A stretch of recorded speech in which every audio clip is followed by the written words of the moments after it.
ओम नमो भगवते वासुदेवाय। ओम नमो भगवते वासुदेवाय। ओम नमो भगवते वासुदेवाय। हरे कृष्णा। सभी को सादर प्रणाम। श्रीमद् भागवतम महापुराण सत्रों की श्रृंखला में आज सत्र 450 450 में सभी भक्तों का स्वागत है। हम सभी यहाँ पर स्कंद 9 अध्याय 19 आरंभ करने जा रहे हैं। अध्याय 19 जिसका नाम है ययाति को मुक्ति लाभ, जिसमें 29 श्लोक हैं। और इस अध्याय की समाप्ति के पश्चात स्कंद 9 से श्रवण किए गए कुल श्लोकों की संख्या 731 हो जाएगी। पूरे श्रीमद् भागवतम से अब तक के कुल श्लोकों की संख्या 7983 7983 हो जाएगी। जैसा कि सत्रों का प्रारूप है, वर्तमान विषय वस्तु का संक्षिप्त अवलोकन, तत्पश्चात मंगलाचरण और उसके बाद एक एक श्लोक का वाचन और अनुवाद, श्रवण और पठन करते हुए श्रील प्रभुपाद के तात्पर्य के प्रकाश में हम सभी ग्राह्य बिंदुओं को जीवन में आचरण लाने के लिए भक्तों के संग यहाँ मनन करने का प्रयत्न करें। संक्षिप्त पुनरावृत्ति के क्रम में स्कंद 9 सूर्यवंश और चंद्रवंश के राजाओं की वंशावलियों की कथाओं का संकलन है। सुखदेव गोस्वामी द्वारा महाराज परीक्षित को संक्षिप्त में ये विषय वस्तु प्रस्तुत की जा रही है। प्रथम 13 अध्याय सूर्यवंश के, तत्पश्चात 14 के बाद के अध्याय 14 से 24 तक के अध्याय करीब चंद्रवंश के हैं। इस क्रम में हम सभी नहुष के पुत्र ययाति की कथा सुन रहे हैं। ययाति के भौतिक जगत के इंद्रिय तृप्ति के सुखों को भोगने की तृष्णा इतनी अधिक प्रसिद्ध है कि ययाति इसके सर्वोत्कृष्ट उदाहरण है। ये बताने के लिए कि पुत्र का यौवन उधार लेने पर, शुक्राचार्य द्वारा श्राप दिए जाने पर और उसके पश्चात उसके उपाय के रूप में यदि कोई युवक यौवन उधार दे दे और उनका बुढ़ापा ले ले तो वो और अधिक समय तक सुख काल भोग सकते हैं। ययाति ने अपने 5 पुत्रों में सबसे छोटे पुत्र पुरु से यौवन को उधार लेकर भौतिक जगत का सुख भोगना चाहा, पर पिछले अध्याय के अंत में स्कंद 9 अध्याय 18 के अंत में हमने श्रवण किया कि किस प्रकार ययाति को ये अनुभव होने लगा कि भौतिक जगत के सुखों से कोई दीर्घकालिक लाभ नहीं है और अंततः ये नश्वर है। तो इस अध्याय में हम श्रवण करेंगे कि किस प्रकार ययाति को भौतिक सुखों से वितृष्णा हो गई और जीवन की जिस क्षण पे जीव अपनी इंद्रिय तृप्ति से परे भगवान की संतुष्टि के लिए कार्य करने लगता है, वहीं से उसके पूर्ववर्ती कर्मों का प्रारब्ध नष्ट हो चुका होता है। इसलिए भक्ति को अक्षत कहा गया है। भक्ति जीवन में हमें जिस क्षण एक संग का क्षमा कीजिए, एक लवण मात्र कहा गया, एक क्षण का सत्संग जो भक्तों का सानिध्य है, शास्त्रों का जो आश्रय है, वो हमारे जन्म जन्मांतर के पाप वृत्ति को नष्ट करने में सक्षम है। और ययाति का उदाहरण इस संदर्भ में उल्लिखित है। जीवन का आरंभ देवयानी और शर्मिष्ठा और दोनों की 7 कामेक्षाओं की संतृप्ति करते हैं कि अपेक्षा रखने वाले ययाति को अंतकाल में भी ये अनुभव होने लगा कि कई युग पर्यंत जन्मों के पश्चात भी वो इस भौतिक सुख तृष्णा की कामना लेकर कुछ दीर्घकालिक लाभ नहीं प्राप्त कर सकते। इसलिए अध्याय 19 में हम सभी श्रवण करेंगे ययाति को मुक्ति लाभ और मंगलाचरण के बाद एक एक श्लोक के साथ हम इस वाचन को समझने का प्रयत्न करेंगे। आरंभ करते हैं मंगलाचरण से। नारायणं नमस्कृत्य नरं चैव नरोत्तमं देवीं सरस्वतीं व्यासं ततो जयम् उदीरयेत्। शृण्वतां स्वकथा कृष्ण पुण्यश्रवण कीर्तन यद्यन्तस्थो यभद्राणि विदुनोति सुयत्स्यताम्। नष्टप्रायेषु भद्रेषु नित्यं भागवत सेवया भगवत्युत्तमश्लोके भक्तिर्भवति नैष्टिकी। ॐ अज्ञानतिमिरान्धस्य ज्ञानाञ्जनशलाकया चक्षुरुन्मीलितं येन तस्मै श्रीगुरुवे नमः। मूकं करोति वाचालं पङ्गुं लङ्घयते गिरिं यत्कृपातमहं वन्दे परमानन्दमाधवम्। वाञ्छाकल्पतरुभ्यश्च कृपा सिन्धुभ्य एव च पतितानां पावनेभ्यो वैष्णवेभ्यो नमो नमः। जय श्री कृष्ण चैतन्य प्रभो नित्यानंद श्री अद्वैत गदाधर श्रीवासादि गौर भक्तवृंद। हरे कृष्ण कृष्ण कृष्ण हरे हरे, हरे राम राम राम हरे हरे, हरे कृष्णा कृष्ण कृष्ण हरे हरे, हरे राम राम राम हरे हरे, हरे कृष्णा कृष्ण कृष्ण हरे हरे, हरे राम राम राम हरे हरे। हरे कृष्णा। पुनः सभी भक्तों को सादर प्रणाम। श्रीमद् भागवतम महापुराण सत्रों की इन श्रृंखला में सत्र 450 450 में सभी का स्वागत है। हम सभी स्कंद 9 अध्याय 19 श्लोक संख्या 1 से विषय को आरंभ करेंगे। ययाति को मुक्ति लाभ। सुखदेव गोस्वामी कहते हैं, श्री शुकवाच स इत्थम् आचरन् कामान् स्त्रैणा अपवयनम् आत्मना बुद्ध्वा प्रियाय निर्विण्णो गाथामेतामगायत। सुखदेव गोस्वामी ने कहा, हे महाराज परीक्षित, ययाति स्त्री पर अत्यधिक अनुरक्त था, किंतु कालक्रम में जब वह विषय भोग तथा इसके बुरे प्रभावों से ऊब गया तो उसने यह जीवन शैली त्याग दी और अपनी प्रिय पत्नी को निम्नलिखित कहानी सुनाई। तो ययाति देवयानी के संग दीर्घ काल तक कामेक्षा पूर्ति का जीवन जी सके, इसके लिए शुक्राचार्य द्वारा श्राप दिए जाने के बाद भी देवयानी की ही प्रार्थना पर शुक्राचार्य ने अपने ही श्राप का तोड़ बताते हुए कहा था कि यदि वो यौवन को प्राप्त करना चाहते हैं तो वो इस प्रकार किसी से उधार ले सकते हैं। और अपनी पुत्री की प्रसन्नता के लिए पुनः ययाति को दिए गए श्राप में शुक्राचार्य द्वारा इस प्रकार संशोधन किया गया था, क्योंकि ययाति ने कहा था शुक्राचार्य के समक्ष कि अभी तो वो उनकी पुत्री के साथ, शुक्राचार्य की पुत्री के साथ गृहस्थ जीवन का समुचित आनंद नहीं उठा पाए हैं। इसलिए जब समयांतर पर ययाति के जीवन में ये भेद वृत्ति आई कि इस सुख वितृष्णा का कोई लाभ नहीं है अंततः, और वो इससे ऊब गया, तो जिस पत्नी के लिए उन्होंने ये वचन यथार्थ लाभ के क्रम में अर्जित किए थे, उनको संतुष्ट करने के लिए, समझाने के लिए ययाति द्वारा यहाँ एक कहानी प्रस्तुत की गई है। क्या कहते हैं? शृणु भार्गवी अमुं गाथां मत्विधा आचरितां भुवि धीरा यस्य अनुशोचन्ति वने ग्राम निवासिना। हे मेरी प्रिय पत्नी एवं शुक्राचार्य की बेटी, इस संसार में बिल्कुल मेरी ही तरह का कोई था। तुम मेरे द्वारा कही जा रही उसके जीवन की कथा सुनो। ऐसे गृहस्थ के जीवन के विषय में सुनकर वे लोग सदैव पछताते हैं जिन्होंने गृहस्थ जीवन से वैराग्य ले लिया है। तो आरंभ में कहानी को रोचक बनाए रखने के लिए ययाति कहते हैं कि जब तुम ये कथा सुनोगी तो तुम्हें समझ में आएगा कि जो लोग अपने आप को गृहस्थ जीवन का आनंद लिए बिना ही वानप्रस्थ या अन्य त्यागमय जीवन के लिए छोड़ देते हैं, वो किस प्रकार से पछताते हैं। वैसे तो प्रहलाद महाराज ने कहा है, मनुष्य को जितने जल्दी हो सके उत्तरदायित्व की समाप्ति के पश्चात गृहस्थ जीवन से विरक्त हो जाना चाहिए, क्योंकि उनके शब्द है वहां पे हित्वात्मपातम गृहमंधकूपम। श्रील प्रभुपाद यहाँ पर तात्पर्य में उसे व्यक्त भी करते हैं, पर कहानी को आरंभ में रोचक बनाए रखने के लिए ययाति कहते हैं कि इतना मेरी जैसी ही किसी व्यक्ति की कहानी है और उसके जीवन में गृहस्थ का आनंद था। कैसे? बस्त एक वनी कश्चित् विचिन्वन् प्रियमात्मना ददर्श कूपे पतिताम स्वकर्म वशगामजाम। एक बकरा अपनी इंद्रियों को तुष्ट करने के लिए चरते हुए किसी जंगल में घूमते घूमते अचानक एक कुएं के पास आया, जिसके भीतर उसने एक बकरी को निस्सहाय खड़ी देखा जो अपने सकाम कर्मों के प्रभाव से कुएं में गिर गई थी। यदि हम स्मरण कर सकते हैं तो वास्तव में देवयानी कुएं में गिरी थी शर्मिष्ठा को कहे गए वचनों के दुष्प्रभाव के कारण। तो यहाँ बकरी को निस्सहाय सकाम कर्मों के प्रभाव से कुएं के भीतर गिरा हुआ बताया गया, जहां एक बकरा अपनी इंद्रिय तुष्टि को पूरा करने के लिए जंगल में घूमते घूमते अचानक वहां आया। तो वास्तव में ययाति अपनी तुलना बकरे से कर रहे हैं और देवयानी की तुलना एक बकरी से करते हुए यहाँ पर कह रहे हैं।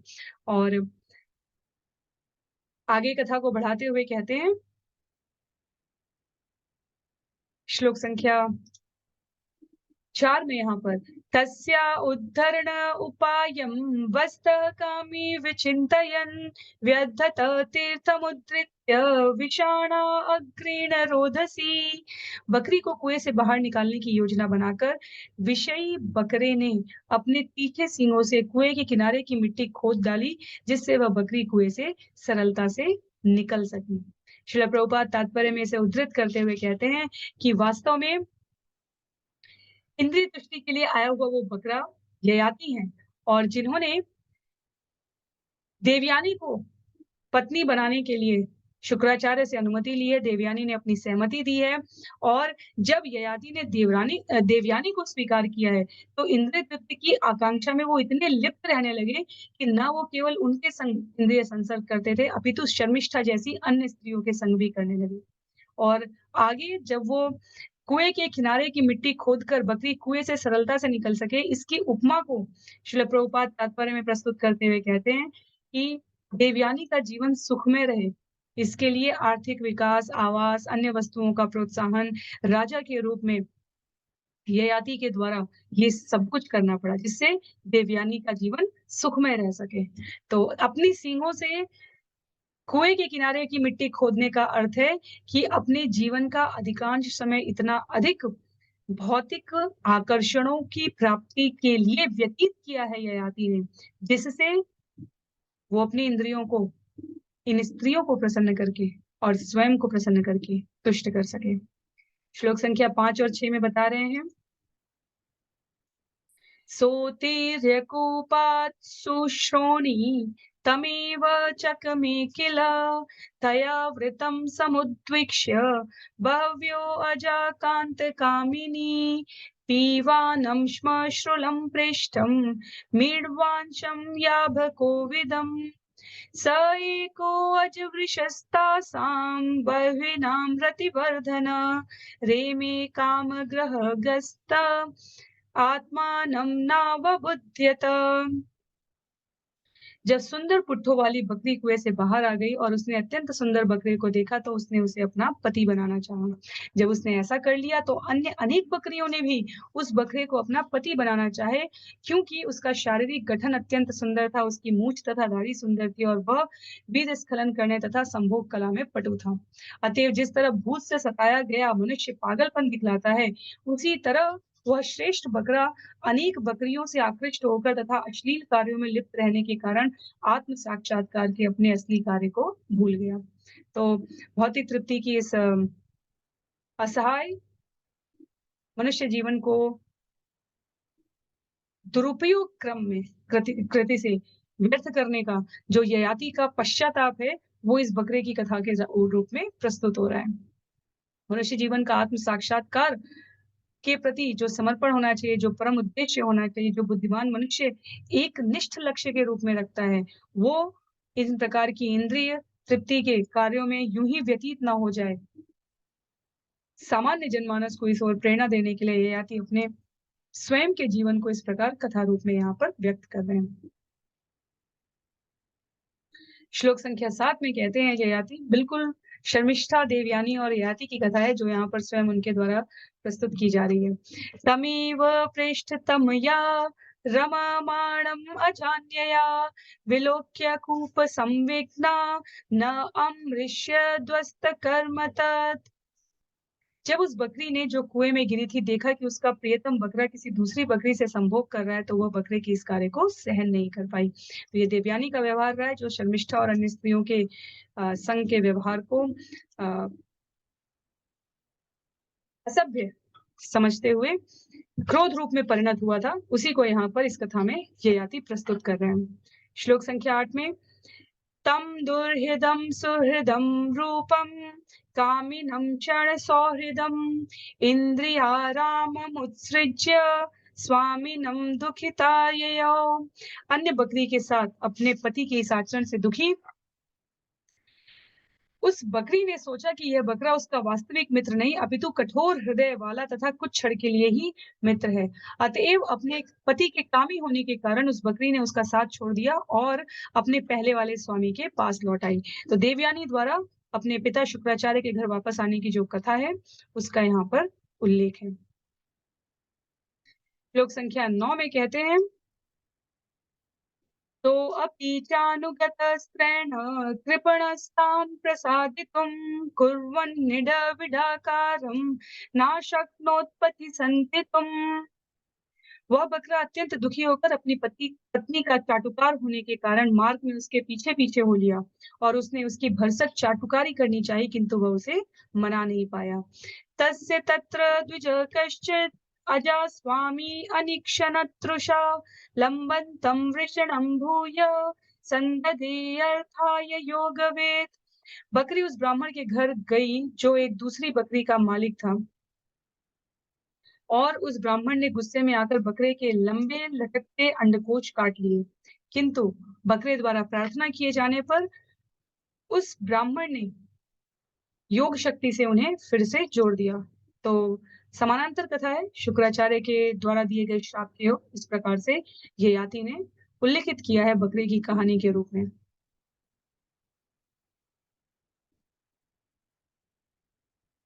श्रील प्रभुपाद यहाँ तात्पर्य में भगवत गीता अध्याय 6 श्लोक संख्या 47 को उद्धृत करते हुए कहते हैं कि भगवान किस प्रकार के जीवों को पसंद करते हैं, किसके किनके प्रति उनका स्नेह अन्यों से उच्चतर होता है। योगी नाम अपि सर्वेषां मद्गतेनान्तरात्मना श्रद्धावान भजते यो माम स मे युक्त तमो मता। समस्त योगियों में से जो योगी श्रद्धा पूर्वक मुझ में विश्वास करता है और दिव्य प्रेमा भक्ति से मेरी पूजा करता है, वह योग में मुझसे भली भांति युक्त रहता है और सबों में श्रेष्ठ है। तो अनेक प्रकार के जीवों में वो विरला ही है जो अपनी समस्त इंद्रियों से, समस्त मति से भगवान की आराधना में लिप्त रहना चाहता है। कहते हैं आगे श्लोक संख्या 11 में, ययाति संबद्ध वृषणसोऽपि ह्यजया कूपलब्धया कालं बहुतिथं भद्रे कामेनाद्यपि तुष्यति। हे प्रिय, जब बकरे के अंडकोश जुड़ गए तो उसने कुएं से मिली बकरी के साथ संभोग किया, और यद्यपि वह अनेकानेक वर्षों तक भोग करता रहा, किंतु आज भी वह पूरी तरह संतुष्ट नहीं हो पाया है। तो इस प्रकार प्रथम 12 श्लोकों के जो ये क्रम है इस अध्याय में, उसमें ययाति द्वारा देवयानी को अपने और उसके जीवन की सम्मिलित कथा प्रस्तुत की जा रही है। पश्चाताप का क्रम इन 11 श्लोकों में प्रस्तुत करने के बाद 12वें में ययाति द्वारा जो अभिव्यक्त किया गया है उसमें कहते हैं, तथा हम कृपण शुभ्रो भवत्या प्रेम यंत्रित आत्मानं नाभिजानामि मोहितस्तव मायया। हे सुंदर भौहों वाली प्रिय, मैं उसी बकरे के सदृश हूँ, क्योंकि मैं इतना मंदबुद्धि हूँ कि मैं तुम्हारे सौंदर्य से मोहित होकर आत्म साक्षात्कार के असली कार्य को भूल गया हूँ।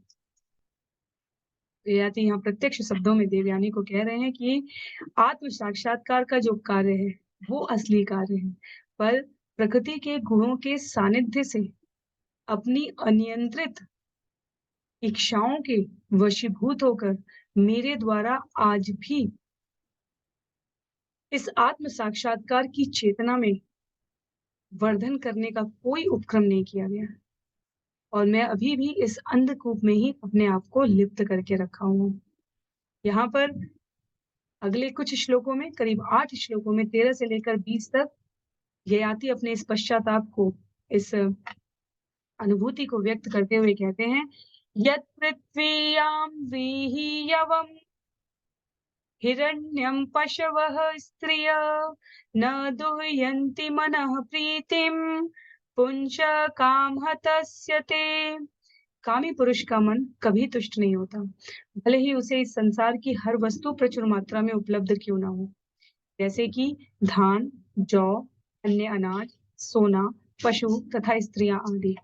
उसे किसी वस्तु से संतोष नहीं होता। तो भौतिकतावादी व्यक्ति की संतुष्टि, कितना भी लक्ष्य निर्धारित हो जाए भौतिक वस्तुओं की, ऐश्वर्य की, संसाधन की, समृद्धि की गतिविधियों को करते हुए, पर वो सदैव एक स्तर ऊपर के लिए ही अपने आप को प्रयत्नशील करके उसी 10 घंटे, 12 घंटे, 14 घंटे में विचार करके यदि हम देखें तो मनुष्य जीवन व्यतीत हो रहा है।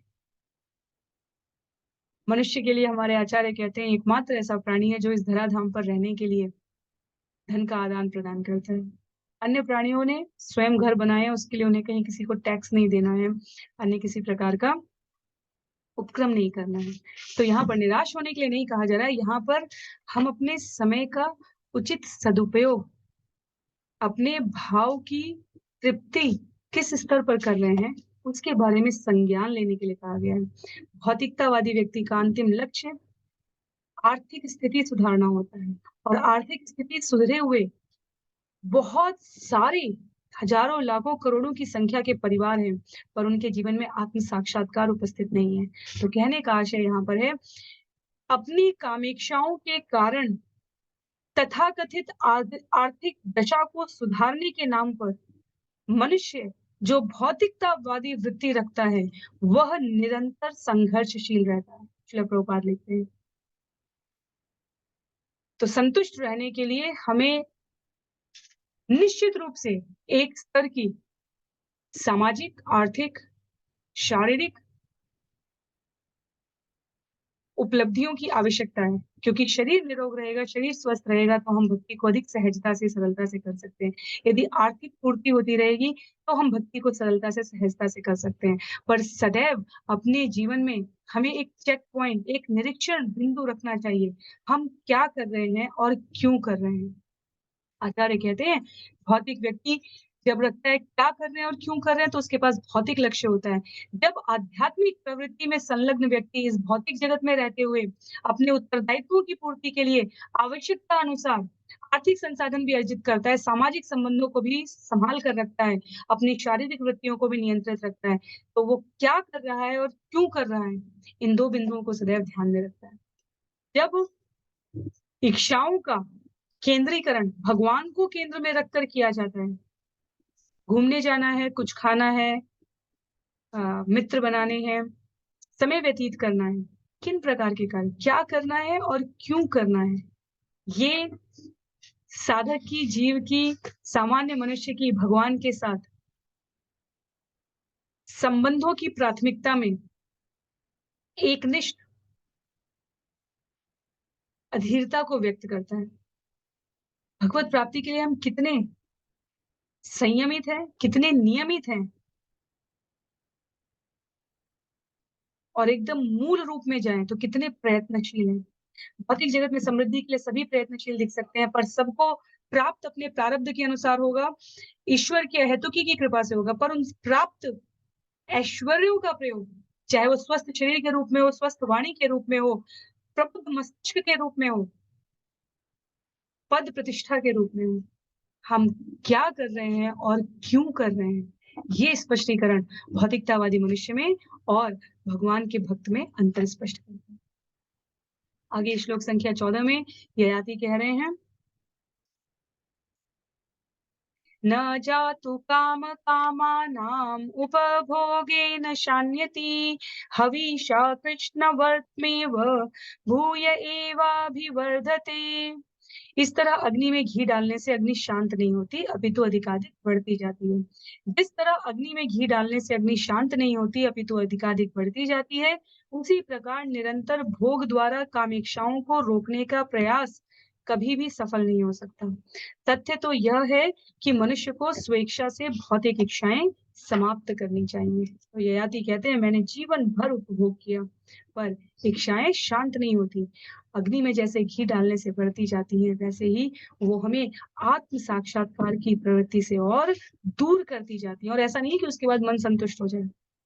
वास्तव में हजारों हजार कहानियां प्रस्तुत की जाती है ये दिखाने के लिए कि गरीबी कितनी वैभवशाली है और अमीरी कितनी कष्टप्रद है। कृष्ण भावनामृत में रहते हुए भक्त किसी का निरादर नहीं करता। धन की प्रचुरता, उपलब्धता जीवन की सरलता के लिए, सहज जीवन जीने के लिए निश्चित रूप से आवश्यक है। तो हम ये नहीं कह सकते कि हमारे जीवन में धन नहीं है और तो भी हम खुशहाल रह सकते हैं। एक ही वस्त्र पीढ़ियों से पहने जा रहे हैं, पर पीढ़ियों से नहीं तो कम से कम सबसे बड़े ने पहना, फिर मध्यम वाले ने पहना, फिर छोटे ने पहना, या एक ही कमरे में हम लोग रह रहे हैं। ये तब कहना उचित है जब हमारे पास संसाधनों की प्रचुरता हो और उसके बाद भी जीवन में इतनी सादगी हो। जैसे मदन मोहन मालवीय जी का उदाहरण आता है। काशी हिंदू विश्वविद्यालय का निर्माण करवाते समय उन्होंने कई बड़े-बड़े सेठ साहूकारों के द्वार पर जाकर धन एकत्र करने के लिए प्रयत्न किया है। ये कहानी हम सबको विदित है। बाहर से अत्यधिक वैभवशाली सेठ साहूकारों ने भी उन्हें चंद रुपयों की दक्षिणा में वापस लौटा दिया था। और एक बार एक सेठ के घर में जहाँ वो पहुँचे, बाहर से प्रवेश करते हुए इतने विशाल महल कोठी जैसे घर में बगीचे में पानी देते हुए व्यक्ति से उन्होंने सेठ के नाम पर पूछा। उन्होंने बताया कि आपको क्या काम है? उन्होंने बताया मैं विश्वविद्यालय निर्माण करना चाहता हूँ और उसके लिए मुझे धनराशि के सहयोग की अपेक्षा है। सेठ ने, जो बिल्कुल सामान्य माली की तरह लग रहा था, वस्त्र पहने हुए, वहीं पर अपने कार्य को छोड़कर उन्हें सादर अंदर आमंत्रित किया, उनको बैठने के लिए निमंत्रण दिया। कुछ क्षणों के पश्चात अपने वणिक मुनीम के साथ आते हुए उनके सामने के आसन पर बैठ गए। मदन मोहन मालवीय कुछ समय के लिए भौचक्के के रह गए और ये पूछे जाने पर कि आपको कितने धन की अपेक्षा है? मदन मोहन मालवीय ने विनम्रता से कहा था, स्वेच्छा से आप जितनी राशि दान करना चाहें। और जब सेठ ने उनके हाथ में चेक पकड़ाया था, तो आज भी मदन मोहन मालवीय की जो अ, स्वानुभूतियों की श्रृंखला की पुस्तक है, उसमें लिखा हुआ है कि एक बार को मालवीय जी को विश्वास नहीं हुआ कि वास्तव में इतनी संख्या, इतनी धनराशि ये हम मुझे दे रहे हैं। उन्होंने उस चेक को वापस पकड़ाते हुए सेठ से कहा था कि आप एक बार पुनः चेक कर लें। ऐसा तो नहीं कि आपने ज़ीरो की संख्या गलती से यहाँ लिख दी है। और तब सेठ ने उतने ही विनम्रता से उत्तर दिया था, ये मेरी ओर से क्षुद्र भेंट है। इससे अधिक की आवश्यकता के लिए भी आप मुझसे संपर्क कर सकते हैं।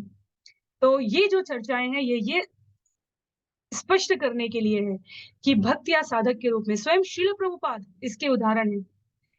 श्रील प्रभुपाद ने इस्कॉन मंदिरों की स्थापना कोई अपनी वंश परंपरा में नहीं की। वंश अर्थात गुरु शिष्य परंपरा को उन्होंने प्रमुखता दी।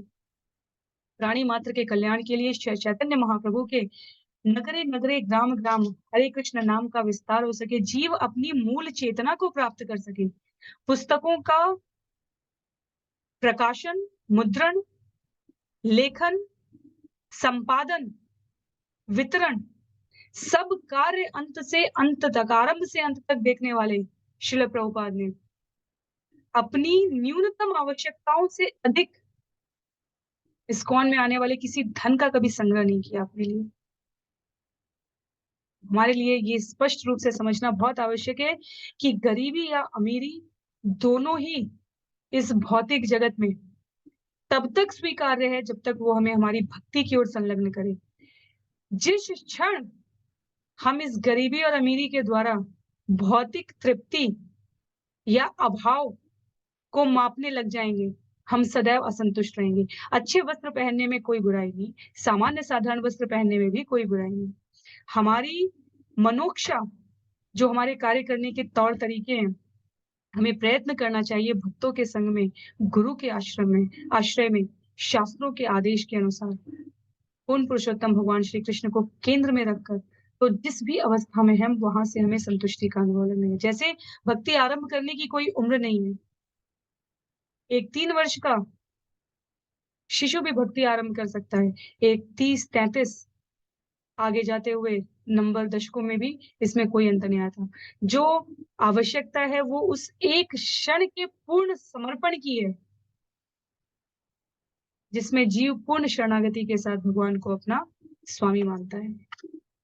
श्रील प्रभुपाद यहाँ तात्पर्य में कहते हैं कि ययाति द्वारा ये कहना कि अग्नि में घी डालने से अग्नि शांत नहीं होती है, अपितु अधिकाधिक बढ़ती ही जाती है।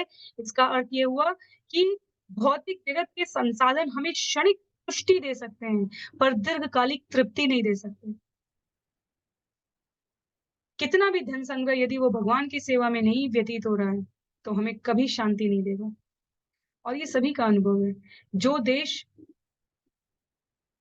विश्व के विभिन्न संस्थाओं के आंकड़ों में आर्थिक रूप से समृद्ध हैं, या जो आर्थिक रूप से अत्यल्प क्षीण हैं, दोनों ही स्थान के निवासियों की जन्म और मृत्यु की दर, प्रसन्नता और दुख की दर, अवसाद और उपलब्धि की दर, बीमारियों से ग्रसित होने की दर लगभग समानांतर है। चाहे सुसाइड के केसेस हों, चाहे मधुमेह, डायबिटीज से पीड़ित रोगियों के केसेस हों, यदि हम विश्व स्तर के आंकड़ों को देखें, तो आर्थिक संपन्नता का बहुत छोटा-सा भाग है उसमें। जो आवश्यकता है वो मानसिक शांति और तृप्ति की है। शास्त्रों का अध्ययन, नियमित श्रवण, आचरण करने के लिए आवश्यक मनन, इनकी भूमिका अत्यधिक है और हमें इसे इन कथाओं के माध्यम से सदैव संज्ञान में लेना चाहिए। कहते हैं श्लोक संख्या 15 में ययाति, यदा न कुरुते भावं सर्वभूतेष्वमङ्गलं समदृष्टे तदा पुंस सर्वा सुखमया दिशा। जब मनुष्य द्वेष रहित होता है और किसी का बुरा नहीं चाहता, तो वह समदर्शी होता है। ऐसे व्यक्ति के लिए सारी दिशाएं सुखमय प्रतीत होने लगती हैं।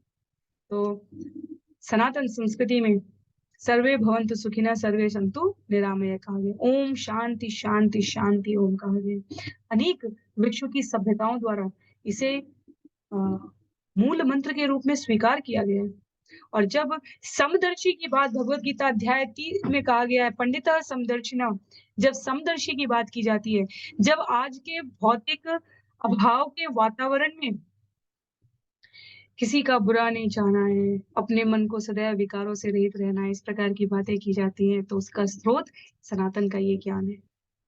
यहाँ पर द्वेष रहित होना, कुंठा से रहित होना, ईर्ष्या से रहित होना, सबकी भलाई के लिए विचार करना, ये भक्त बने बिना संभव नहीं है। विचार करके देख लीजिए, भक्त बने बिना ये संभव नहीं है। भक्त बनने के क्रम में सारे सद्गुण आ जाएंगे। जिनके पास सद्गुणों की प्रचुरता है, वो विपरीत परिस्थितियों में उन सद्गुणों का प्रयोग करेंगे या नहीं करेंगे, ये प्रश्न चिन्ह हो सकता है। लेकिन भक्त यदि कोई है, तो वो विपरीत या अनुकूल दोनों परिस्थितियों में भगवद आश्रय में सदैव द्वेष रहित व्यवहार करेगा, ये निश्चित। ययाति स्मरण कर रहे हैं, क्यों? क्योंकि उन्होंने जीवन में आत्म साक्षात्कार के लिए समय ही नहीं दिया है। ययाति अपनी अनुभूति को व्यक्त करते हुए आगे कहते हैं, यादुस्त्यजा दुर्मतिभिः जीयतो न जीर्यते, यादुस्त्यजा दुर्मतिभिः जीर्यतो या न जीर्यते, तां तृष्णां दुःख निवहाम शर्म कामो धृतं त्यजेत्। जो लोग भौतिक भोग में अत्यधिक लिप्त रहते हैं, उनके लिए इंद्रिय तृप्ति को त्याग पाना अत्यंत कठिन है।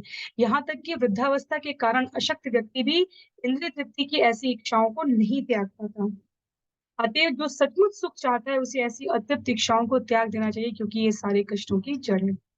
एक इस्कॉन के, अंतर्राष्ट्रीय कृष्ण भवनामृत संघ के किसी भी केंद्र के वृद्ध व्यक्ति को यदि हम देखें, तो उसकी इंद्रियां, शिथिल इंद्रियां भी आध्यात्मिक अनुभूति में बिल्कुल नूतन प्रतीत होती हैं। भगवान की सेवा करने की उसकी जो गति होती है, वो सामान्य बाहर भौतिक जगत में रहने वाले 60, 70, 80 की उम्र वाले व्यक्ति को आश्चर्यचकित कर देती है, क्योंकि इंद्रियां स्वयं को तृप्त नहीं कर रही हैं, इंद्रियां भगवान को तृप्त कर रही हैं। ययाति का पूरा जीवन इसका उदाहरण है, जो इस जन्म में ये कहते हैं कि भक्ति, भगवान का ध्यान, पूजा पाठ ये बुढ़ापे की वस्तु है। उनमें 100% का लगभग ये आंकड़ा है कि वो बुढ़ापे में भी भक्ति नहीं कर सकते। इसी बात को ययाति यहाँ पर प्रदर्शित कर रहे हैं। भगवान पर खिले हुए पुष्प चढ़ाए जाते हैं। यौवन युवावस्था के समय से यदि हमें ज्ञान प्राप्त हो गया है, हमारी इंद्रियां भगवान की सेवा करने में जितनी संलग्न रहती है, जिस अवस्था में भी हम हो, वो हमारे जीवन को उतनी ही नूतनता देती है। और जितनी अधिक इंद्रिय तृप्ति में लगी रहती हैं, उतना समय से पहले जीव अपने आप को कामेक्षा से ग्रसित होकर शिथिल अनुभव करता है। ययाति इसी बिंदु को यहाँ पर स्पष्ट कर रहे हैं। आगे श्लोक संख्या 17 में कहते हैं, मात्रा स्वस्त्रा द्रुहित्रा वा नाविविक्ता सनो भवेत् बलवान इंद्रियग्राम विद्वांसम अपि कर्षति। मनुष्य को चाहिए कि वह अपनी माता, बहन या पुत्री के साथ एक ही आसन पर न बैठे, क्योंकि इंद्रियां इतनी प्रबल होती हैं कि बड़े से बड़ा विद्वान भी यौन द्वारा आकृष्ट हो सकता है।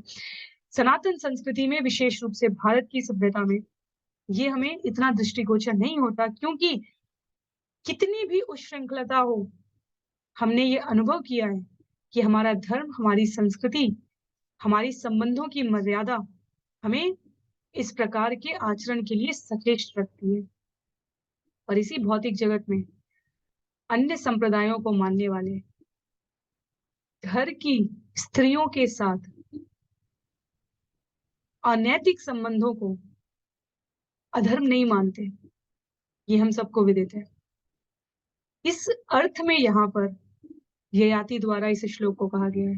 तो यदि इस श्लोक को श्रवण करके कोई ये कहे कि ययाति तो बहुत ही कुंठित मानसिकता के व्यक्ति थे, स्वयं तो इतना आनंद ले लिया जीवन भर और अब अन्यों को इस प्रकार से प्रवचन कर रहे हैं, वास्तव में ये सत्य नहीं है। सनातन में यदि ये बातें कही जा रही है तो इसलिए नहीं कि सनातन अपने आप में संकीर्ण है या संकुचित है, या हमारे शास्त्र, हमारे धर्म और इन पर आचरण करने वाले विद्वत जन इस प्रकार की संकीर्ण मानसिकता रखते हैं। जिनको इन वचनों पर विश्वास नहीं है, वो अन्य संप्रदायों में, अन्य सभ्यताओं में, विश्व के अन्य देशों में करीब 60 से अधिक देश हैं जो विभिन्न भिन्न संप्रदाय को मान रहे हैं। एक ही संप्रदाय को मानने वाले 60 से अधिक देश हैं, और उनके घर परिवार संबंधों में हम सबने देख रखा है, परिचित हैं हम, कि मानवीय संवेदनाओं की, स्वच्छंदता की और स्त्रियों की स्वतंत्रता की कितनी हानि की जाती है। तो यहाँ पर यौन द्वारा आकृष्ट होने के लिए अपने घर की स्त्रियों के साथ भी एक मर्यादित आचरण करना चाहिए, ये कोई संकीर्णता की बात नहीं है। ऐसा ना करने वाले घरों और परिवारों की असुरक्षा की स्थिति से हम सभी परिचित हैं। श्रील प्रभुपाद स्पष्ट करते हैं यहाँ पर कि शिष्टाचार के क्रम में एक मर्यादित, सभ्य, संतुलित समाज के लिए ये वास्तव में आवश्यक है कि एक स्त्री और पुरुष शरीर की जो भिन्नता है, उसके अनुसार मर्यादापूर्ण आचरण किया जाना चाहिए। इसी श्रीमद् भागवतम में हमने श्रवण किया कैसे गुरु पत्नी के साथ अशिष्ट आचरण करने के कारण श्रापित होना पड़ा, कैसे स्त्रियों द्वारा अमर्यादित व्यवहार होने के कारण दंडित होना पड़ा, कैसे पुरुषों के द्वारा अमर्यादित व्यवहार करने की वजह से उन्हें दंडित होना पड़ा, क्योंकि समाज की स्वच्छ, स्वस्थ और संतुलित मानसिकता बनाए रखने के लिए कोई भी सभ्य देश या परिवार इसे अस्वीकृत नहीं करेगा। तो इसमें स्त्री और पुरुष के लिए कोई भेदभाव नहीं है, जिसके द्वारा भी अमर्यादित आचरण हो, सनातन में उनकी कहानी स्पष्ट कही गई है। श्लोक संख्या 18 में कहते हैं, पूर्णम वर्ष सहस्त्रम में विषयान सेवतो असकृत तथापि चानुसवनम तृष्णा तेषु उपजायते। मैंने इंद्रिय तृप्ति के भोगने में पूरे 1000 वर्ष बिता दिए हैं, फिर भी ऐसे आनंद को भोगने की मेरी इच्छा नित्य बढ़ती जाती है। तो रुचि बढ़ाते हैं आती और कहते हैं, अपने वास्तविक अनुभव के आधार पर मैं बता रहा हूँ कि वृद्धावस्था में भी विषय वासनाएं कितनी प्रबल हैं। जिस समय मुझे श्राप मिला, मेरी युवावस्था थी, पर मुझे जरा बुढ़ापे ने घेर लिया। पर अपनी आयु जो पुत्र से मैंने प्राप्त की, उसको व्यतीत करने के पश्चात भी आयु तो उतनी है, पर जब समय काल के अनुसार यौवन से जरा बुढ़ापा, अशक्तता आ रही है, तो भी मुझे समझ में आ रहा है कि मैं आत्म साक्षात्कार की वृत्ति से कितना दूर हूँ, और भौतिक जगत की इतनी वर्षों की कामेक्षा भोगने की प्रवृत्ति पालन करने के बाद भी कितना अतृप्त हूँ। श्लोक संख्या 19 में कहते हैं, तस्मातेतामहं त्यक्त्वा ब्रह्मणि अध्यायमानसं निर्द्वन्द्वो निरहंकार चरिष्यामि मृगैः सह। अतएव अब मैं इन सारी इच्छाओं को त्याग दूंगा और भगवान का ध्यान करूंगा। मनोरथों के द्वंद्वों से तथा मिथ्या अहंकार से रहित होकर मैं जंगल में पशुओं के साथ विचरण करूंगा। तो अपने आप को बिल्कुल दीनहीन वृत्ति पर लाते हुए मनुष्यों तक के साथ रहने की इच्छाओं को त्यागने का उपक्रम करने के इस प्रयास में ययाति कहते हैं कि मैं सनातन में कहा गया 50 वर्ष के बाद मनुष्य को स्वेच्छा से पारिवारिक जीवन में धीरे-धीरे विरक्ति लाते रहना चाहिए। श्रील प्रभुपाद तात्पर्य में कहते हैं वर्तमान में यदि कोई जंगल में जाना चाहे तो व्रजमंडल के वन सर्वश्रेष्ठ जंगल है, क्योंकि वहां रहते हुए भी हम अपने आप को भक्तों के संग में अनुभव कर सकते हैं। ययाति कहते हैं कि मैं अब अपने आप को इस भौतिक सुख से अधिकाधिक रूप से दूर ले जाना चाहता हूँ। दृष्टम श्रुतम असद्बुद्ध्वा नानुअध्यायेत न संदिशेत संस्कृतिं चात्मनाशं च तत्र विद्वान स आत्मद्रेक। जो यह जानता है कि भौतिक सुख चाहे अच्छा हो या बुरा, इस जीवन में हो या अगले जीवन में, इस लोक में हो या स्वर्ग लोक में हो, क्षणिक तथा व्यर्थ है, और यह जानता है कि बुद्धिमान पुरुष को ऐसी वस्तुओं को भोगने या सोचने का प्रयत्न नहीं करना चाहिए, वह मनुष्य आत्मज्ञानी है। ऐसा स्वरूप सिद्ध व्यक्ति भली भांति जानता है कि भौतिक सुख बारंबार जन्म एवं अपनी स्वाभाविक स्थिति के विस्मरण का एकमात्र कारण है।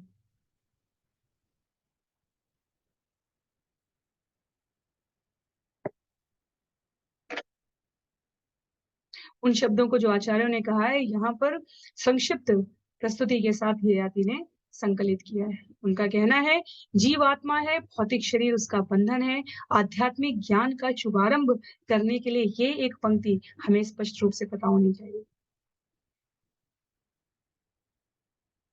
आप में से जिज्ञासा थी किसी की, मुझे स्पष्ट याद है कि ये कहा गया था कि यदि उच्चतर लोकों में जाने पर भी हमारे भीतर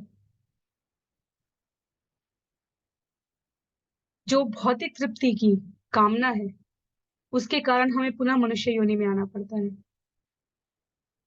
तो जैसे मैंने कहा था स्वर्ग लोक में जाने की बात, और जो धरती पे ही रहने वाली विभिन्न योनियां हैं, फिर हम उसी में अपना जीवन व्यतीत करें, तो उसमें क्या अंतर है? उसमें बहुत अंतर है।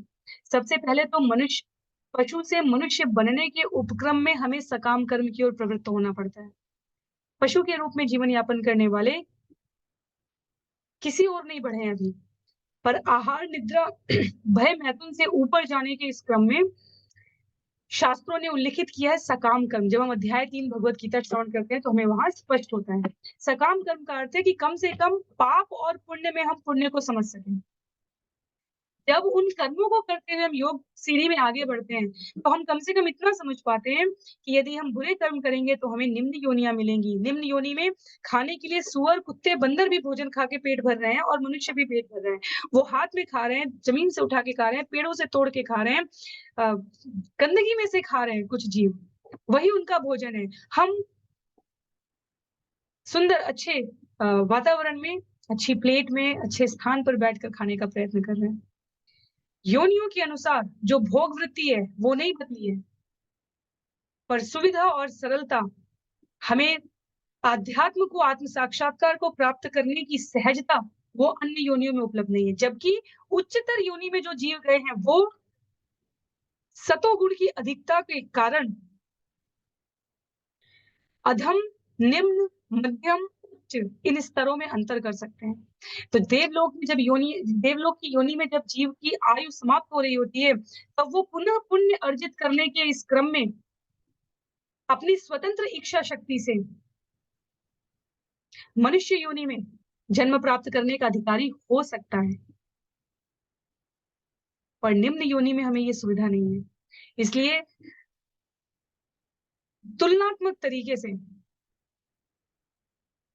उच्च लोकों में जाना निश्चित रूप से अधोलोक में जाने से श्रेष्ठतर है, और श्रेष्ठतम लक्ष्य अपने आप को आत्म साक्षात्कार को में प्रवृत्त करने के लिए। श्रील प्रभुपाद यहाँ तात्पर्य में कहते हैं कि ययाति स्पष्ट कर रहे हैं, यदि कोई ब्रह्मलोक भी चला जाए और यदि वो भव बंधन से मुक्त नहीं हुआ है, तो वो पृथ्वी पर लौट आएगा और भूत्वा भूत्वा प्रलीयते, इस भौतिक जगत में मनुष्य शरीर प्राप्त करके भी वो इंद्रिय भोग के प्रति आकृष्ट रहेगा। इसलिए मनुष्य रूप में सत्संग प्राप्त होने पर हमारे सबसे पहला विवेक जागृत होना चाहिए इस बिंदु के लिए कि हमें क्या करना है और क्यों करना है। तब आगे के बिंदु किसके लिए करना है, कैसे करना है, क्या नहीं करना है, ये सब स्वतः ही स्पष्ट होते चले जाते हैं। तो इस प्रकार अब आगे श्लोक संख्या 21 से लेकर 29 तक अध्याय के अंत तक ययाति और देवयानी द्वारा भगवत प्राप्ति के लिए जो प्रयास किया गया है उसके बारे में वर्णन किया गया है।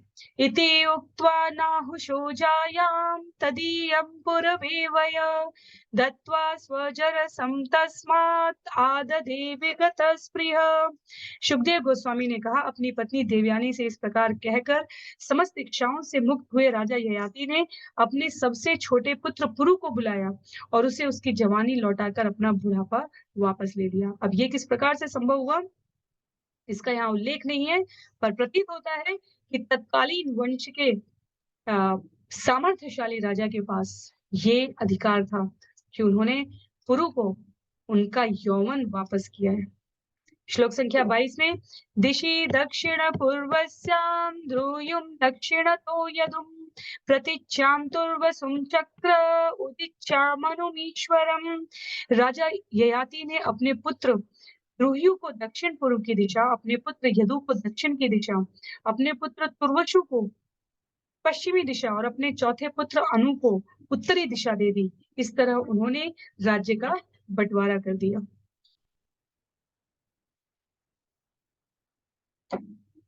भूमण्डलस्य सर्वस्य पुरुम् अर्हत तमं विशाम् अभिषेच्य अग्रजांसस्य वशे स्थाप्य वनं ययौ।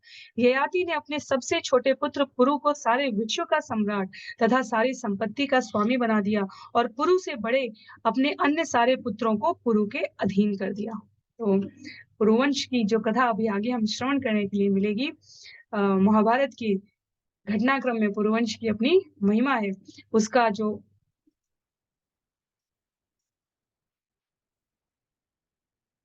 उपक्रम आरंभ हुआ है वो यहाँ पर पुरु के द्वारा अपने पिता को उनकी इच्छा के अनुसार जगत के सुख भोगने की स्वेच्छा से समर्पित यौवन की ये अवधि रही है। ययाति ने अन्य पुत्रों को एक एक भाग दिया और उन सभी के उन भागों को सबसे छोटे पुत्र पुरु के अधीन किया और इस प्रकार पुरु को उन्होंने सम्राट के रूप में अधिष्ठित किया है। श्लोक संख्या 24 में आसेवितं वर्ष पुगान षट वर्गम विषयेषु स षडेन मुमुचे नीढ़म जात पक्ष इव द्विज। हे राजा परीक्षित, ययाति ने अनेकानेक वर्षों तक विषय वासनाओं का भोग किया क्योंकि वे इसके आदी थे, किंतु उन्होंने एक क्षण के भीतर अपना सर्वस्व त्याग दिया, जिस तरह पंख उगते ही पक्षी अपने घोंसले से उड़ जाता है। तो जब तक जीवन में ये बोध नहीं आया था, ययाति बिल्कुल काम ग्रसित लोलुपता में व्यक्त भौतिक इंद्रियों के अधीन जीव की तरह थे।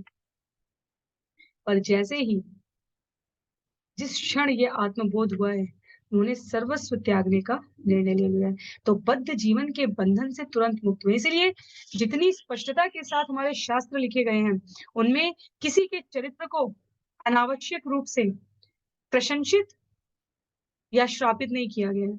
ययाति जब काम ग्रसित पुरुष के रूप में व्यवहार कर रहे थे, तब उसे प्रदर्शित किया गया है और एक क्षण में सब कुछ छोड़कर मुक्त हुए हैं, ये भी अपने आप में आश्चर्यजनक है।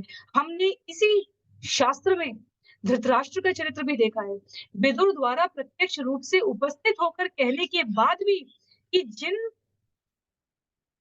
पुत्रों के मोहवश आपने धर्मनिष्ठ पांडवों का इतना अपमान किया, उनके साथ इतना दुराचार और अनाचार होते हुए भी सहन किया, उनको ये सब करते करवाते हुए, आज उन्हीं के संरक्षण में आप राजमहल के भीतर राज कर रहे हैं।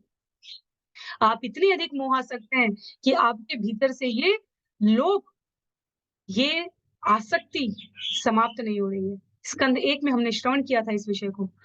वो धर्मराज युधिष्ठिर जिन्होंने पूरा राज्य जीतकर भी धर्म की रक्षा के लिए आपको मान देते हुए अभी भी सिंहासन से नहीं हटाया। आप अभी भी राजमहल में सुख भोग कर रहे हैं, आपको लज्जा नहीं आती?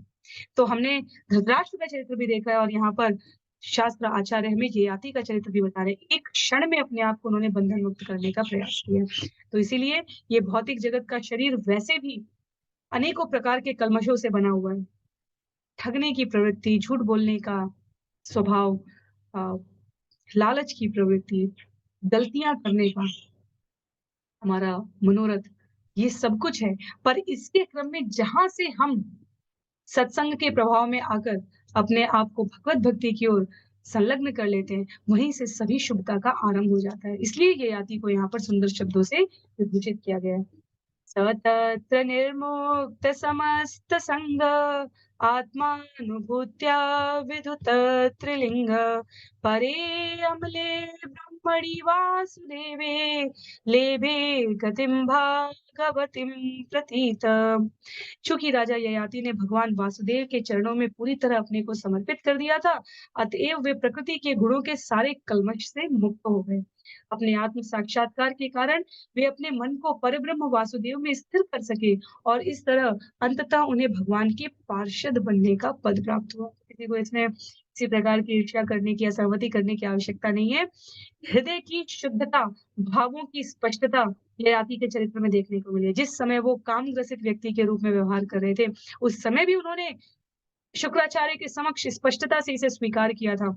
जिस समय उन्हें इसका पश्चाताप हुआ है, तब भी वो इसे स्पष्टता से स्वीकार करते हैं और भगवत प्राप्ति की प्रयत्नशीलता के लिए, अपने आत्म साक्षात्कार को प्राप्त करने के लिए जिस क्षण उन्होंने सर्वस्व त्याग किया है, वो भी उन्होंने पूरी ईमानदारी के साथ। प्रतिदिन जो मंगलाचरण में हम लोग श्लोक श्रवण करते हैं, स्कंध 1 अध्याय 2 श्लोक संख्या 27 को शृण्वतां स्वकथा कृष्ण पुण्य श्रवण कीर्तन यद्यन्तस्थो ह्यभद्राणि विधुनोति सुयत्स्यताम्। उसका अर्थ क्या है? भगवान श्री कृष्ण जो कि हर एक के हृदय में परमात्मा रूप स्वरूप स्थित है और सच्चे भक्त का उपकार करने वाले हैं, उस भक्त के हृदय की भौतिक भोग की इच्छा को मिटा देते हैं, जो उनके उन संदेशों को सुनने के लिए उत्सुक है, जो ठीक से सुनने और उच्चरित होने पर स्वयं वैभवशाली है। जिस क्षण हम भगवान की शरणागति का प्रण लेते हैं, हमारे जीवन की शुभता का उसी क्षण उद्भव हो जाता है। इसलिए ये सोचने की आवश्यकता नहीं है, हम 5 वर्ष में, 15 में, 25, 35, 45, 55, 65 कहाँ भक्ति आरंभ करें? जब आरंभ करें, तब हमारे पास निरंतरता होनी चाहिए, क्योंकि भक्ति भी भगवत कृपा के बिना नहीं आरंभ होती। किसी ने कभी कहीं कोई प्रार्थना की होती है और तब भक्ति के जीवन में उत्पत्ति होती है। श्लोक संख्या 26 में कहते हैं, श्रुत्वा गाथां देवयानी मेने प्रस्तोभमात्मनः स्त्रीपुंसो स्नेहवैक्लव्यात् परिहासमिवेरितम्। जब देवयानी ने महाराज ययाति द्वारा कही गई बकरे बकरी की कथा सुनी, तो वह समझ गई कि हास परिहास के रूप में पति पत्नी के मध्य मनोरंजना कही गई यह कथा उसमें उसकी स्वाभाविक स्थिति को जागृत करने के निमित्त थी। तो इसीलिए स्त्री और पुरुष का गृहस्थ जीवन में संग एक दूसरे को आध्यात्मिकता की ओर प्रवृत्त करने के लिए होना चाहिए। ययाति के जीवन में भगवत भक्ति आई। देवयानी उनके मनोभावों से जो परिचित थी, उससे सहज ही समझ गई कि हमारा जो मनुष्य रूप में मूल स्वभाव जागृत करने के लिए उपक्रम है, पतिदेव के द्वारा उसकी ओर संकेत किया गया है।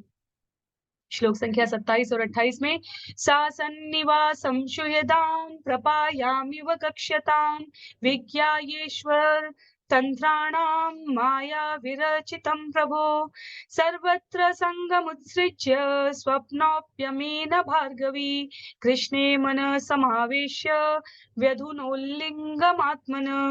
तत्पश्चात शुक्राचार्य की पुत्री देवयानी समझ गई कि पति मित्रों तथा संबंधियों का सांसारिक साथ प्याऊ में यात्रियों की संगति के समान है। भगवान की माया से समाज के संबंध, मित्रता तथा प्रेम ठीक स्वप्न की ही भांति उत्पन्न होते हैं। कृष्ण के अनुग्रह से देवयानी ने भौतिक जगत की अपनी काल्पनिक स्थिति छोड़ दी। उसने अपने मन को पूरी तरह कृष्ण में स्थिर कर दिया और स्थूल तथा सूक्ष्म शरीरों से मोक्ष प्राप्त कर लिया। न केवल स्थूल अपितु सूक्ष्म शरीर से भी देवयानी मोक्ष प्राप्ति कर पाई है, क्योंकि उन्होंने कृष्ण के अनुग्रह से अपनी भौतिक जगत की काल्पनिक स्थिति को छोड़ दिया। शुक्राचार्य की पुत्री है देवयानी, समयांतर पर पति के अनुग्रह से, भगवान की कृपा से उन्होंने अपनी मूल प्रवृत्ति को जान लिया है। और श्लोक संख्या 29 में अपनी मूल प्रवृत्ति को जानने के पश्चात देवयानी द्वारा निवेदित शब्द है ये, नमस्तुभ्यं भगवते वासुदेवाय वेधसे सर्वभूताधिवासाय शांताय बृहते नमः। हे भगवान वासुदेव, हे पूर्ण पुरुषोत्तम परमेश्वर, आप समस्त विराट जगत के सृष्टा हैं। आप सबों के हृदय में परमात्मा रूप में निवास करते हैं और सूक्ष्मतम से सूक्ष्मतर होते हुए भी बृहत्तम से बृहत्तर हैं तथा सर्वव्यापक हैं। आप परम शांत लगते हैं, मानो आपको कुछ करना धरना ना हो, लेकिन ऐसा आपके सर्वव्यापक स्वभाव एवं सर्व ऐश्वर्य से पूर्ण होने के कारण है। अतएव मैं आपको सादर नमस्कार करती हूँ। हमें कुछ अतिरिक्त करने की आवश्यकता नहीं है। ययाति के पूरे चरित्र से हम सिर्फ इस श्लोक को और इसके साथ के इस अनुवाद को प्रतिदिन यदि वाचन भी कर लें, तो हमारी मूल प्रवृत्ति के प्रति रुचि स्थिर हो जाएगी। क्या कह रही हैं? आप सूक्ष्म से सूक्ष्मतम हो सकते हैं, पर बृहद से बृहत्तर और बृहत्तम भी हो सकते हैं। छोटे से छोटे जहां तक हम सोच सकते हैं, और बड़े से इतने बड़े कि उसके आगे बड़े होने की कल्पना नहीं की जा सकती। आप परम शांत होते हुए भी ऐसा लगे जैसे कुछ करना ही नहीं है, पर उसके बावजूद समस्त ऐश्वर्य को और कारणों के कारण आगार, पूर्ण आगार इस स्थिति को, इस पद को संभालने वाले हैं। आपसे श्रेष्ठ कोई नहीं है, सबके हृदय में निवास करने वाले परमात्मा, मैं आपको सादर नमस्कार करती हूँ। तो अपने महान पति के अनुग्रह से देवयानी ने स्वयं को स्वरूप सिद्ध स्थिति में स्थिर किया है। सभी प्रकार की दुर्गुणों की प्रवृत्ति से परे पति और पत्नी ने शुद्धता का वो स्तर प्राप्त किया है जहां भक्ति योग की पूर्णता है। श्रील प्रभुपाद कहते हैं, भक्ति योग को ग्रहण करके उन्होंने मोक्ष के पद को प्राप्त किया है। तो इस प्रकार श्रीमद् भागवतम के नवम स्कंद के अंतर्गत राजा ययाति को मुक्ति लाभ नामक 19वें अध्याय के भक्ति वेदांत तात्पर्य यहाँ पर पूर्ण हो रहे हैं। तो अध्याय यहाँ पर समाप्त हो रहा है, पर हमारे लिए बहुत सारे व्यवहारिक बिंदुओं को छोड़कर जा रहा है। हमें उसका चिंतन करना है, मनन करना है और संभव रूप से हो सके तो व्यवहार में आचरण करना है। प्रतिदिन के हमारे कार्यों में हमें भगवान से प्रार्थना करनी है कि हम अपने उत्तरदायित्व में और अपनी अपूर्ण अतृप्त इच्छाओं में अंतर कर सके। कोई भी संसाधन हमें हमारी भक्ति के लक्ष्य से विमुख ना करे। हमारे जीवन के सभी संसाधन, चाहे वो सुंदरता हो, चाहे वो कुरूपता हो, चाहे वो धन हो, चाहे वो धनहीनता हो, चाहे वो पद प्रतिष्ठा की समुन्नत अवस्था हो, चाहे विपन्न अवस्था हो, सभी रूप में ये हमारे जीवन का विश्वास रहे कि हमें अपने आप के हर क्षण का भगवत भक्ति की ओर बढ़ने के लिए प्रयास करना है। तो इस विश्वास पूर्ण प्रयास के साथ हम भगवत भक्ति निश्चित रूप से प्राप्त करेंगे। शास्त्र हमें इसके लिए आश्वस्त करते हैं। किसी भी असहमति के लिए आप जहां भी जुड़े हैं वहां अपने विचार प्रेषित कर सकते हैं। आज के लिए हम लोग सत्र को यहीं पर समाप्त करेंगे। श्रील प्रभुपाद की जय, श्रील गुरुदेव की जय, अनंत कोटि वैष्णव वृंद की जय, श्रीमद् भागवतम महापुराण की जय। हरे कृष्ण।